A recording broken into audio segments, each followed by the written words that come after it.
ગુજરાતમાં ચોમાસું 5-7 દિવસ સુધી મોડું પહોંચે તેવી આગાહી કરવામાં આવી છે। જી હા, પરેશ ગોસ્વામીએ તારીખો સાથે ગણિત પણ સમજાવ્યું છે। કેરળમાં ચોમાસું શરૂ થવાની સામાન્ય તારીખ 1 જૂન છે। તે પછી જરૂરી નથી તે સમયસર અથવા સમય અનુસાર જે છે તે ગુજરાતમાં પહોંચી જાય। ઘણી વખત મોન્સૂન બ્રેકની સ્થિતિ સર્જાતી હોય છે। ગુજરાતમાં ચોમાસું મોડું પહોંચે તેવી તેમણે આગાહી વ્યક્ત કરી છે। જો તમે પણ ગુજરાતની પડે પડની અપડેટ મેળવવા ઈચ્છતા હો તો હમણાં જ આ ચેનલને સબસ્ક્રાઇબ કરો અને સાથે સાથે કમેન્ટમાં આપેલી લિંક ઉપર ક્લિક કરીને ખાસ આપણા વોટ્સએપ ગ્રુપમાં જોડાવવાનું ચૂકશો નહીં। નમસ્કાર, તમારા બધાનું સ્વાગત છે ધ કાજલ સુવા યુટ્યુબ ચેનલ ઉપર।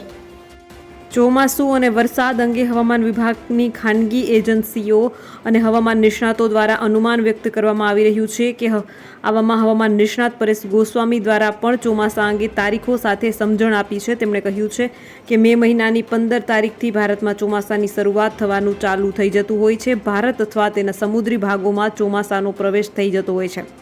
સૌપ્રથમ નૈઋત્યનું ચોમાસું બંગાળની ખાડી અને અંદમાન નિકોબાર ટાપુ પર પહોંચતું હોય છે।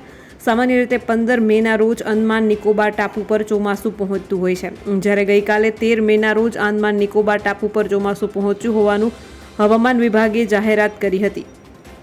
જે બાદ ચોમાસું આગળ વધશે, ચોમાસું રોકાશે નહીં અને ઝડપથી આગળ વધશે તેવું અત્યારે અનુમાન છે। ચોમાસું અંદમાન નિકોબારમાં પહોંચ્યા બાદ 15 દિવસ પછી ભારતની જમીનની ભાગો સુધી પહોંચતું હોય છે। કેરળમાં ચોમાસાની શરૂઆત થતી હોય છે। કેરળમાં ચોમાસું શરૂ થવાની સામાન્ય તારીખ 1 જૂન છે। તે પછી જરૂર નથી તે સમયસર અનુસાર આગળ વધે। ઘણી વખત મોન્સૂન બ્રેકની સ્થિતિ પણ સર્જાતી હોય છે। કેરળમાં ચોમાસું પહોંચ્યાના 15 દિવસ બાદ ચોમાસું ગુજરાતમાં પહોંચતું હોય છે, એટલે કે 15 જૂને ગુજરાતમાં પહોંચતું હોય છે। ઘણી વખત એવું પણ બને છે કે 1 જૂને કેરળમાં ચોમાસું પ્રવેશ કરે તે પછી આગળ વધવા માટે અનુકૂળ હવામાન ન મળે તો તે લેટ પણ થતું હોય છે। જોકે વાર્ષિક કાર્યક્રમના અમને એવું લાગી રહ્યું છે કે ચોમાસું 5-7 દિવસ ગુજરાતમાં મોડું પહોંચશે। જોકે જોવું રહ્યું કે આગળ શું થશે। 1 જૂને તો કેરળમાં ચોમાસું પ્રવેશ થઈ જશે।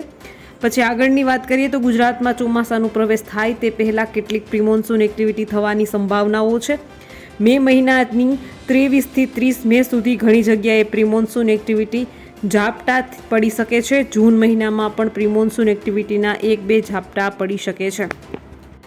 ગુજરાતમાં ચોમાસું કેટલું ઝડપથી આગળ વધી રહ્યું છે, ક્યારે વરસાદ પડશે? ગુજરાતમાં ઉનાળાના સમયમાં ગરમીથી તો આંશિક રાહત મળી ગઈ છે અને કેટલાક વિસ્તારોમાં વરસાદ પણ પડ્યો છે। ચોમાસાની ભારતના દરિયામાં એન્ટ્રી થઈ ગઈ છે, ત્યારે ચોમાસું કેટલી ઝડપથી આગળ વધી રહ્યું છે અને કઈ તરફ આગળ વધી રહ્યું છે એ મહત્વનું રહેશે। આ ઉપરાંત ગુજરાતમાં હજુ પણ કમોસમી વરસાદ કેટલાક વિસ્તારમાં પડી રહ્યો છે, તો રાજ્યમાં ક્યાં સુધી હજુ કમોસમી વરસાદ પડશે એ જાણવું પણ ખૂબ મહત્વનું છે। જલ્દી જ ગુજરાતમાં ચોમાસું ધમાકેદાર એન્ટ્રી કરશે। વલસાડના કપરાડામાં આજે મેઘો ધોધમાર વરસ્યો છે। વહેલા ચોમાસાના સંકેત હવામાન વિભાગ જાણે દર્શાવી રહ્યું છે। વેસ્ટર્ન ડિસ્ટર્બન્સના કારણે રાજ્યમાં છેલ્લા 1 સપ્તાહથી વધુ સમયથી વરસાદ વરસી રહ્યો છે અને હજુ પણ કમોસમી વરસાદ યથાવત છે। હવામાન વિભાગે આજે અને આવતીકાલે રાજ્યમાં છૂટાછવાયા સ્થળોએ વરસાદની આગાહી કરી છે। ભારે પવન સાથે પડી શકે છે કમોસમી વરસાદ। વડોદરા, છોટાઉદેપુર, નર્મદા, ભરૂચ, સુરત, ડાંગ, નવસારી, વલસાડ, તાપી, દમણ અને દાદરાનગર હવેલીમાં છૂટાછવાયા સ્થળોએ વરસાદ થવાની સંભાવના વ્યક્ત કરાઈ છે। સૌરાષ્ટ્ર અને કચ્છના જિલ્લાઓ જેમ કે રાજકોટ, પોરબંદર, જૂનાગઢ, અમરેલી, ભાવનગર, ગીર સોમનાથ, કચ્છ અને દીવમાં હળવાથી મધ્યમ અને ગાજવીજ સાથે વરસાદ પડવાની શક્યતા છે। રાજ્યમાં ભારે પવન સાથે કમોસમી વરસાદ પડ્યો છે। અનેક જિલ્લાઓમાં તારાજી સર્જાઈ છે। ખાસ કરીને ઉનાળામાં આવેલા વરસાદે ખેડૂતોને ભારે નુકસાન પહોંચાડ્યું છે। તેવામાં રાજકોટમાં પણ કમોસમી વરસાદથી તલ, મગ, બાજરી, અડદ અને જુવાર જેવા પાકોને મોટા પ્રમાણમાં નુકસાન થયું છે। પશુપાલકોને ઘાસચારામાં પણ મોટા પ્રમાણમાં નુકસાન થયું છે। ત્યારે જિલ્લા પંચાયત વિરોધ પક્ષમાં સદસ્ય મનસુખભાઈ સાકરિયાએ પત્ર લખીને તાત્કાલિક જિલ્લામાં સર્વે કરીને વળતર આપવાની માંગ કરી છે। 30%થી ઓછું નુકસાન થયું હશે તો સર્વે નહીં કરવાનો અધિકારી પર આરોપ પણ લગાવ્યો છે। ભર ઉનાળે વરસેલા કમોસમી વરસાદના કારણે ખેડૂતોના ઉનાળુ પાકમાં વ્યાપક નુકસાન પહોંચ્યું છે, જેમાં ખાસ કરીને સૌરાષ્ટ્રના અનેક જિલ્લાઓમાં નુકસાન પહોંચ્યું છે। ભાવનગરમાં મિની વાવાઝોડા સાથે ભારે પવન ફૂંકાતા ખેડૂતોના બાગાયતી પાકમાં સૌથી વધારે નુકસાન પહોંચ્યું છે। વાવાઝોડાના કારણે કેળના વૃક્ષોનો સોથ વળી ગયો છે. ભારે પવન ફૂંકાવાના કારણે કેળના સેંકડો વૃક્ષ જમીન ઉપર ઢળી પડ્યા છે. ખેડૂતોના મોંમાં આવેલો કોળિયો છીનવાઈ ગયો છે. ખેડૂતો મહા મહેનતે દેવું કરીને વાવેતર કરતા હોય છે, ત્યારે સિઝન વગર પડેલા કમોસમી માવઠાના મારથી ખેડૂતો પાયમાલ થઈ ગયા છે. નુકસાનને લઈને ખેડૂતોની નજર સરકાર પર મંડાઈ છે, ત્યારે યોગ્ય સર્વે કરવામાં આવે તો ખેડૂતોને મહદઅંશે રાહત મળી શકે છે. આ વખતે ચોમાસું જલ્દી બેસી જવાના એંધાણ છે, કારણ કે તેના સંકેત મળવા લાગ્યા છે. ચોમાસું મંગળવારે બંગાળની ખાડીના દક્ષિણ ભાગ અને નિકોબાર ટાપુ સુધી પહોંચી ગયું છે. 3-4 દિવસમાં તે આગળ વધી શકે છે. તે 27મી મેના રોજ કેરળ પહોંચે તેવી શક્યતા છે. હવામાન વિભાગના જણાવ્યા મુજબ અનેક રાજ્યોમાં વહેલું ચોમાસું બેસી શકે છે. છેલ્લા 2 દિવસમાં નિકોબાર ટાપુઓમાં મધ્યમથી ભારે વરસાદ પડ્યો છે. બંગાળની ખાડીના દક્ષિણ ભાગ, નિકોબાર ટાપુઓ અને આંદામાન સાગર ઉપર પશ્ચિમી પવનની તાકાત અને ઊંડાઈઓ વધારે થયો છે. આ ભાગોમાં આઉટગોઈંગ લોંગ વેવ રેડિયેશન ઘટ્યું છે, જે વાદળ છવાયેલા રહેવાના સંકેત છે. ALR પૃથ્વીની નિકટનારી ઉર્જાનું માપ છે. આ સ્થિતિઓ ચોમાસું જલ્દી આવે તે તરફ ઇશારો કરી રહ્યો છે. દક્ષિણ પશ્ચિમ ચોમાસું 2025 તેના નિર્ધારિત સમયના 4 દિવસ પહેલાં 27 મેના રોજ કેરળ પહોંચે તેવી શક્યતા છે. કેરળમાં ચોમાસાના વહેલા આગમન સાથે એવી આગાહી કરવામાં આવી છે કે તે ટૂંક સમયમાં વધુ આગળ જશે. IMD મુજબ આ વખતે ચોમાસું ગુજરાતમાં 4 દિવસ વહેલું એટલે કે 10 થી 11 જૂને પહોંચશે. તેની અસર 12મી તારીખ સુધીમાં રાજ્યમાં દેખાશે.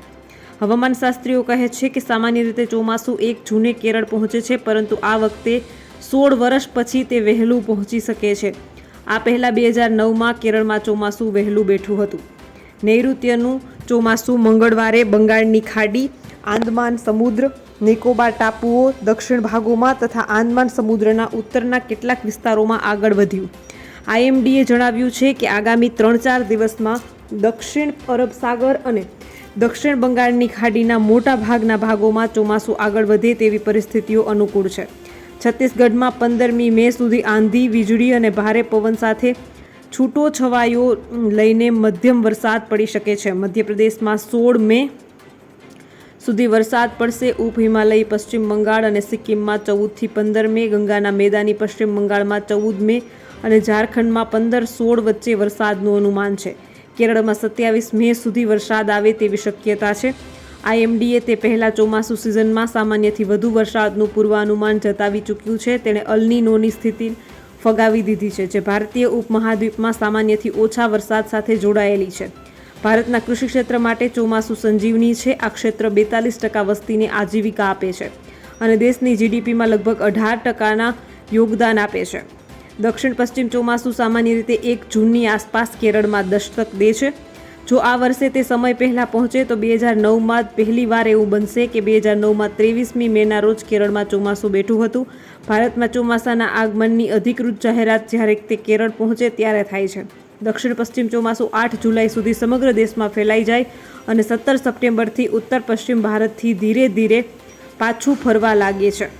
તો બસ આજના વિડીયોમાં એટલું જ. જલ્દી જ મળીશું એક નવા વિડીયોની સાથે. ત્યાં સુધી જોતા રહો ધ કાજલ સુવા યુટ્યુબ ચેનલ.